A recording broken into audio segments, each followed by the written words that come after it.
Olá corredores, bem-vindos a mais um vídeo. Hoje vamos falar dos principais erros dos corredores. Mas antes disso, não se esqueçam de subscrever o canal, ativar as notificações e deixarem o vosso like. Isso é muito importante para nós e para vocês também, para serem alertados sempre que surgirem novos vídeos. O primeiro erro é aumentar o volume demasiadamente rápido. É muito importante que o corpo se vá habituando a correr, que as articulações se habituem e se adaptem à corrida e, portanto, não devem aumentar muito a carga de treinos logo muito rapidamente. Alguns estudos dizem que não se deve passar dos 10% por semana, ou seja, se nós fazemos numa semana 5 km, então na semana seguinte não devemos fazer mais do que 5,5 km. Pronto, no entanto, não é andarmos todas as semanas a subir 10%, porque isso também vai originar uma sobrecarga muito grande. Ao fim de 2, 3 semanas a aumentar a carga, então devem ter uma semana de descanso ou de redução do número de quilómetros, para que depois na semana seguinte voltem a aumentar. E aí já estão mais descansados, o corpo já está mais recuperado e aí será muito mais fácil fazerem os vossos treinos. O segundo erro dos corredores é apenas correrem.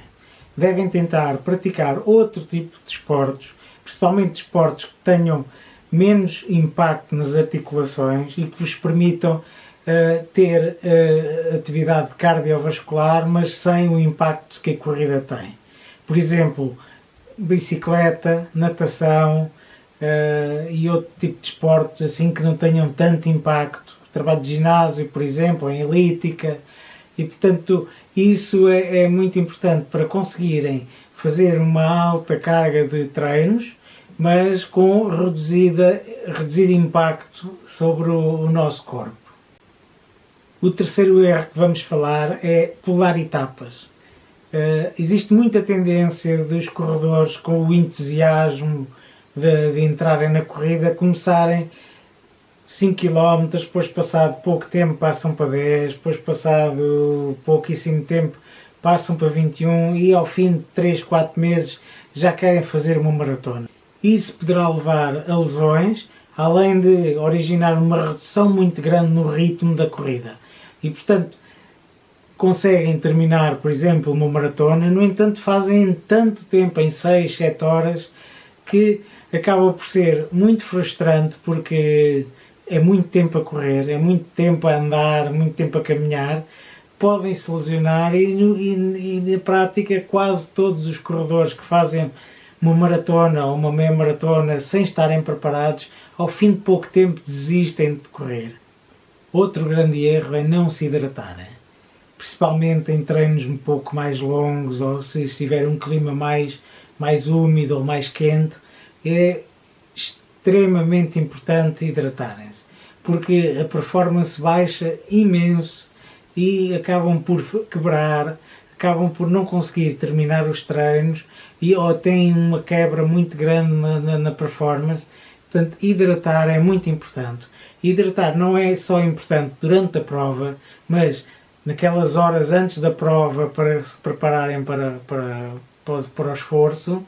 E além disso, ao longo da semana devem sempre beber água, devem tentar beber o máximo de água possível para o corpo estar sempre devidamente hidratado.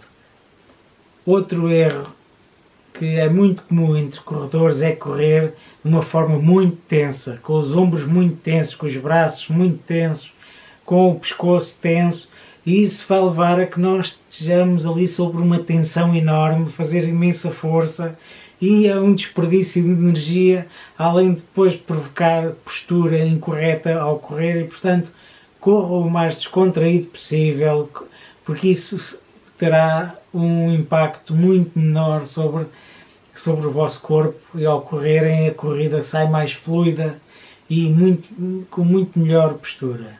Um dos erros capitais, daqueles mais fatais para os corredores, é não fazer aquecimento. Isso leva a que o corpo não se vá habituando ao esforço progressivamente e isso poderá levar a lesões, poderá levar a um cansaço precoce e é muito negativo porque ao correrem sem aquecimento a pulsação sobe das 60 pulsações para 100 e muitas e acaba por depois já não se conseguir recuperar. Há depois aquela perda de fogo que é muito típica de quem não aquece e isso vai levar a uma baixa muito grande da performance. O aquecimento muito simples de fazer é fazer um trote leve de 10, 15 minutos e depois fazer 3, 4 sprints de 50 metros para mostrar ao corpo que vem aí treino rápido. Portanto, é uma coisa muito simples que vai fazer melhorar muito a vossa corrida.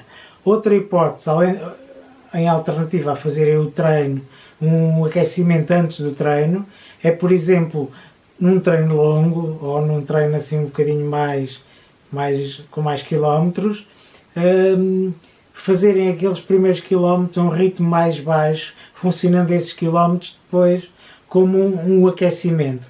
Depois desses 2, 3 quilómetros, então voltam e começam a correr ao ritmo que pretendem para o vosso treino. Por fim, um dos erros mais graves e mais importantes dos corredores, que é não fazer reforço muscular. Normalmente o corredor só se lembra que deve fazer reforço muscular quando já está lesionado. E quando já está lesionado diz sempre: vou começar a fazer treino muscular, treino de reforço muscular. No entanto, aí já é tarde. E muitas vezes a lesão é grave e já não se consegue depois recuperar. E mesmo quando se recupera, depois volta-se novamente à rotina do treino de corrida e volta a não se fazer reforço muscular. É muito importante para evitar lesões, porque nós necessitamos de reforçar a zona das articulações, a zona das pernas, para que o impacto seja muito mais reduzido. Esta é uma dica e é um erro que é muito importante. Façam reforço muscular. E ficamos hoje por aqui. Espero que tenham gostado do vídeo e que, dentro destes erros que nós referimos, que tentem reduzi-los, porque são muito importantes para correrem com inteligência e conseguirem correr sem se lesionar e correr com uma evolução muito progressiva. Até à próxima, subscrevam o canal, ativem as notificações e deixem o vosso like. Até à próxima, bons treinos.